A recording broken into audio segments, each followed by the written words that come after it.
Good afternoon বন্ধুরা, কোজাগুড়ি লক্ষ্মী পুজোর অনেক অনেক শুভকামনায়। দেখো, আজকে আমি ঘরেও একটু ঠাকুরকে ভোগ দিয়েছি, কারণ আমি এক্ষুনি নিচে নেমে যাব আমাদের অ্যাপার্টমেন্টে ভোগ করবার জন্য। সন্ধ্যাবেলা পুজো হবে, আর আমি ঘরে ওই জন্য ঠাকুরকে নিজেই ঘরে ভোগ দিয়ে পুজো দিয়ে তারপরে নিচে যাচ্ছি। এ দেখো, ঘরে আমি ভোগ হিসাবে কি দিয়েছিলাম, এই যে মুগ ডাল আর গোবিন্দভোগ চাল আর মটরশুঁটি দিয়ে খিচুড়ি করেছি। এটা ভোগ ভোগ দেওয়া হয়ে গেছে, এটা এখন বের করে নিয়েছি।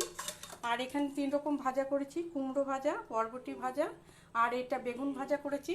আর এটা করেছি একটা পাঁচমিশালি তরকারি বা লাবড়ার তরকারি, যেটা সমস্ত সবজি মিক্স দিয়ে পাঁচফোড়ন দিয়ে করেছি। এটা এটা একটু মাখো মাখোই করেছি। আর করেছি অবশ্যই পায়েস, ভোগ হিসাবে পায়েস একটু। আর মিষ্টি আর ফল তো কেটে দিয়েছিলাম, সেগুলো আর দেখাইনি। এই হচ্ছে আমার আজকের লাঞ্চ মেনু বলো, পুজোর ভোগ খাওয়া বলো, এইগুলোই হচ্ছে এবেলা খাওয়া হবে। আর ওবেলা অ্যাপার্টমেন্ট থেকে আমাদের খাওয়া দাওয়া হবে, সেইটাও দেখাবো তোমাদের পারলে।